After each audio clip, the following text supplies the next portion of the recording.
반갑습니다. 행불선언 어로입니다. 오늘은 행복경에 대한 개송을 공부하도록 하겠습니다.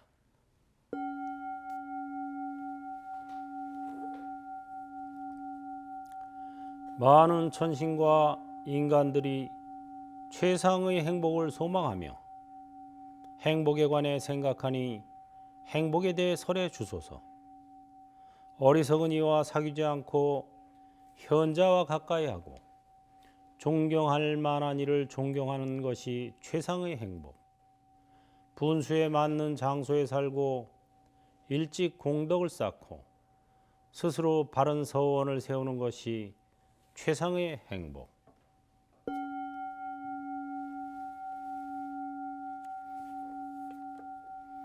네, 많은 사람들이 이제 행복을 추구하죠. 심지어는 뭐 인생의 목적이 행복이다 이렇게까지 얘기하는 경우도 있습니다만, 그럼 진정 행복은 어떤 것일까? 행복 이거에 대해서 행복경에서는 굉장히 구체적으로 부처님께서 개송으로 표현하셨어요. 아주 세부적인 것까지. 심지어 이제 인간들은 물론이고 신들조차 토론회가 벌렸는데, 신들의 세계에서도 진정한 행복이 무엇이냐 하고 토론회가 벌어졌죠.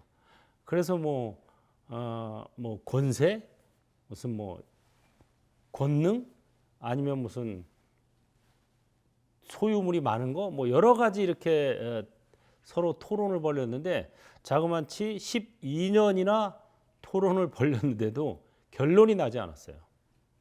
그래서 신들의 왕인 제석천왕이, 자 그러면 우리끼리 아무리 토론해도 결론이 나지 않으니까 부처님한테 가서 한번 물어보자 하고 신들의 스승인 부처님을 찾아옵니다. 그래서 부처님에게 행복이 진정 어떤 것이 행복입니까? 하고 이렇게 물었을 때 부처님께서 답변을 해 주신 거죠. 그래서 맨 앞에 개송은 이런 게 들어있는 거예요. 많은 천신과 인간들이, 그러니까 인간은 물론이고 신들조차도 최상의 행복을 소망하며 행복에 관해 생각하니 행복에 대해 설해 주소서. 여기까지는 이제 행복에 대해 설해 주기를 청하는 내용입니다. 그래서 부처님께서 이제 개송으로 설하시죠. 어리석은 이와 사귀지 않고 현자와 가까이 하고. 우리가 행복해지려면은 어리석은 이와 사귀지 않는 게 중요해요. 그리고 현명한 이를 가까이 하는 게 또 중요합니다. 왜 그런 말도 있잖아요.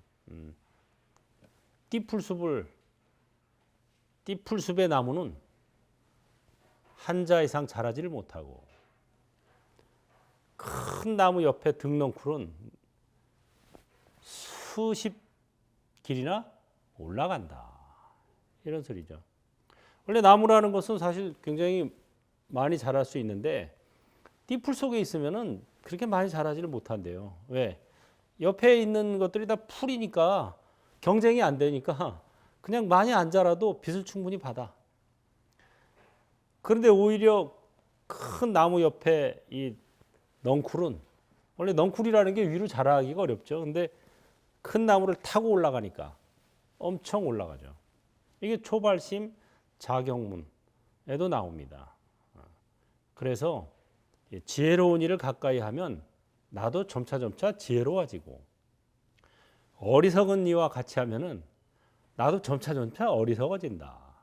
이게 바로 요새는 뭐 환경의 중요성, 맞는 말이죠.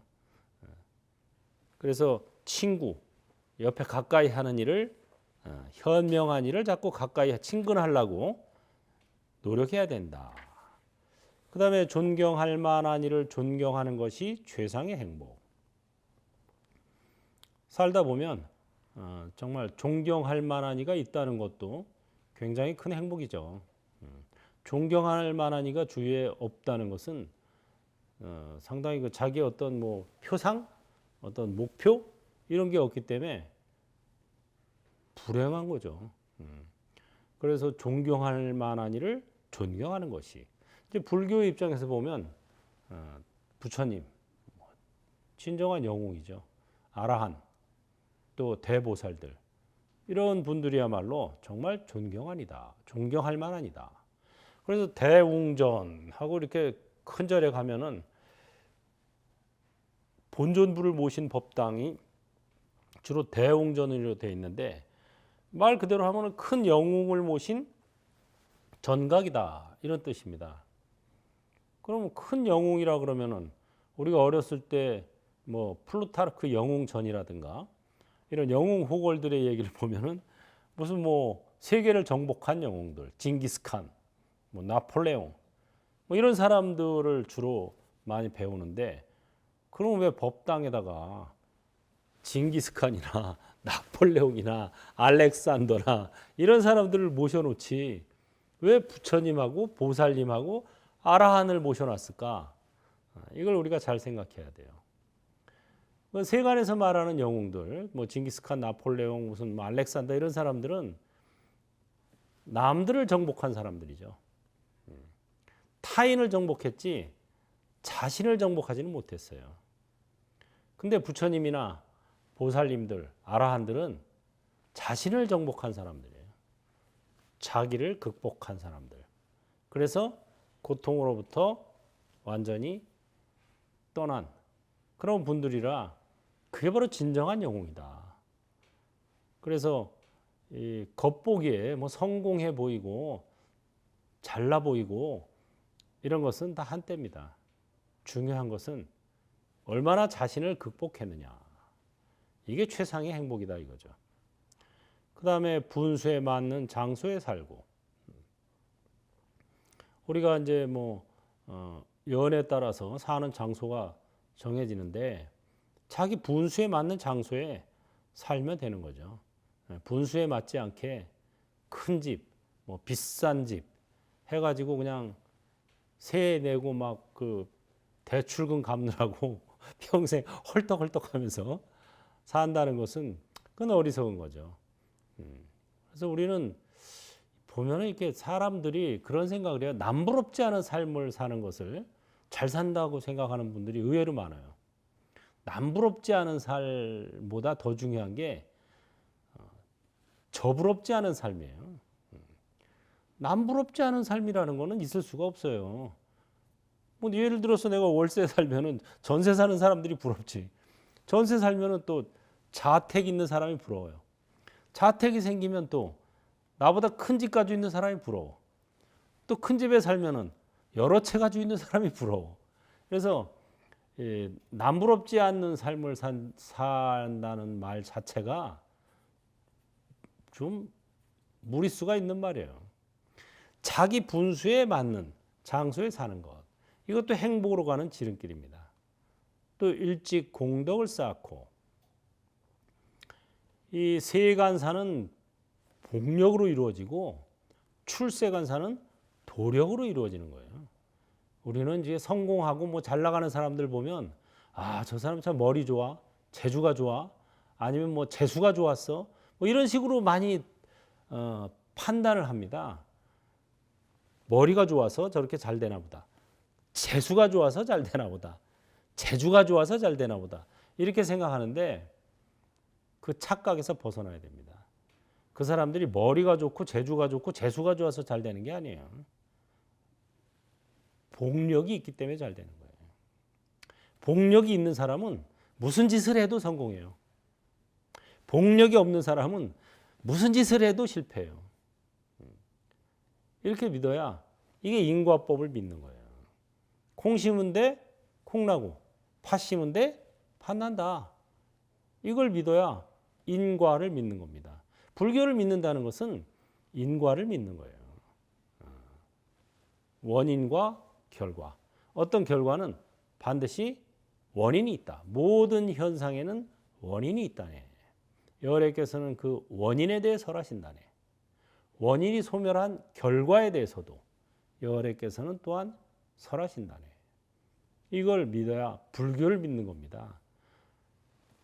그러면은 내가 앞으로 잘 되고 싶고 성공하고 싶고 뭐 영예로워지고 싶고 이런 마음은 인지상정이죠. 그렇다면 지금부터 뭘 해야 되느냐? 머리를 굴리고 뭐 잔꾀를 내고 뭐 사람을 친근하고 뭐 해가지고 어떻게 한번 잘 돼 보려고 하다가도 잘 되는 수도 있어요. 근데 그렇게 해서 잘 되는 것은 오래 못 갑니다. 얼마 안 있다가 금방 또 추락해요. 그러니까 정말 잘 되고 싶으면 지금부터라도 공덕을 쌓아야 돼요. 공덕을 쌓는 첫째 비결은 보시복덕입니다. 보시복덕. 그래서 아는 만큼 전하고 가진 만큼 베풀자. 전할수록 알게 되고 베풀수록 갖게 된다. 이게 바로 행불이고 부처가 되고 부자가 되는 비결이라고 하는 것입니다. 우리가 베푼다 그러면은 돈만 생각하기 쉬운데 돈이 아니고도 얼마든지 베풀 수 있는 무죄칠시, 재물이 없어도 할 수 있는 7가지 보시, 이것도 부처님께서 설해 주셨죠. 내가 가지고 있는 게 돈만 가지고 있는 건 아니죠. 예를 들어서 뭐 지하철을 버스나 대중교통을 탔는데 내가 앉아 있어. 근데 나이 드신 분이 오셨는데 뭐 앉을 자리가 없어. 양보해 주는 거. 내 자리를 양보해 주는 거. 이것도 베푸는 거예요. 그 다음에 환한 미소. 가족이나 뭐 친구나 이렇게 만났을 때 환한 미소. 이것도 역시 웃어주는 거예요. 베푸는 겁니다. 이거. 심지어 뭐를 남한테 받을 때도 기쁜 마음으로 흔쾌히 받아주는 거. 이것도 주는 거예요. 받는데 주는 거예요. 희한하죠. 그래서 우리 그러잖아요. 왜 받아준다 그러잖아요. 그냥 받는다 하고 받아준다 하고 다른 거예요. 웃어준다, 받아준다. 우리말이 아주 재밌어요. 그렇게 받는 것도 받아준다. 그냥 뭐 별로 이렇게 탐탁치 않게 받는 게 아니라 흔쾌히 받아준다 이거예요. 그럼 심지어 받는 것도 주는 거예요, 이게. 그러니까 어떤 마음가짐으로 따뜻한 말 한마디, 또 웃음 한번, 또 뭐 자리를 양보해 준든가, 또는 뭐 이렇게 힘든 사람, 짐을 메고 가는 사람 뒤에서 밀어준다든가, 이런 거 다 주는 겁니다. 심지어 지금 제 말을 들어주는 거, 이것도 역시 들어준다. 경청한다 이 소리죠. 그냥 건성으로 듣는 게 아니라 경청한다. 이런 모든 것들이 이렇게 주는 마음으로 하게 되면은 점점 공덕이 쌓입니다. 왜? 공덕은 베푸는 데서 오는 거예요.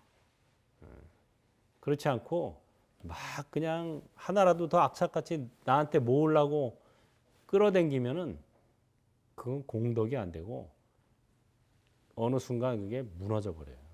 수많은 사람들 봤잖아요. 무슨 뭐 요새 뭐 정치인들이나 경제인들 중에 많잖아요. 한때는 정말 뭐 잘 나가고 뭐 심지어 몇십억, 몇백억, 뭐 몇천억까지 주무르던 사람들이 깜빵에 들락날락거리고 조사받고 뭐 계속 이런 것들이 다 뭐냐면은 어떤 공덕을 지어서 잘 될 생각을 안 하고 편법으로 뭐 뇌물이라든가 무슨 뭐 여러 가지 이런 방법으로 생각하니까 그게 오래 못 가는 겁니다. 분수에 맞는 장소에 살고 일찍 공덕을 쌓고 스스로 바른 서원을 세우는 것이 최상의 행복. 마지막으로 스스로 바른 서원을 세운다. 서원하고 소원하고는 다른 거예요. 사람들은 소원을 서원으로 알아요. 안 그래요? 소원은 뭐뭐뭐 해 주세요로 끝나는 게 소원이에요.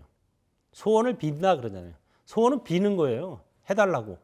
뭐 신에게, 부처님에게 부자가 되게 해주세요. 건강하게 해주세요. 뭐 합격하게 해주세요. 해주세요로 끝나는 건 소원이고, 바른 서원. 서원할 때의 서자는 맹서할 때의 서자예요. 맹서. 맹세하는 겁니다. 스스로. 그건 뭐예요? 하겠습니다로 끝나는 게 서원이에요. 부처님, 저 건강하게 해주세요. 이거보다 더 좋은 게 뭡니까? 부처님, 제가 적당히 먹고 적당히 운동하고 마음을 편안하게 갖겠습니다. 지켜봐 주시고 건강해질 수 있도록 지켜봐 주시고 도와주십시오. 이게 서원입니다. 소원은 해주세요라는 말은 아주 어렵고 힘들 때 도저히 자기 힘으로 어떻게 할 수 없을 때 한두 번씩 써먹는 겁니다. 평생을 해주세요로 일관하면은 결국은 거지나 종이 됩니다. 부자나 주인이 되고 싶으면 하겠습니다 라는 말을 부처님께도 신에게도 하겠습니다 라는 말을 하면 좋아하십니다. 마하바냐 바라미.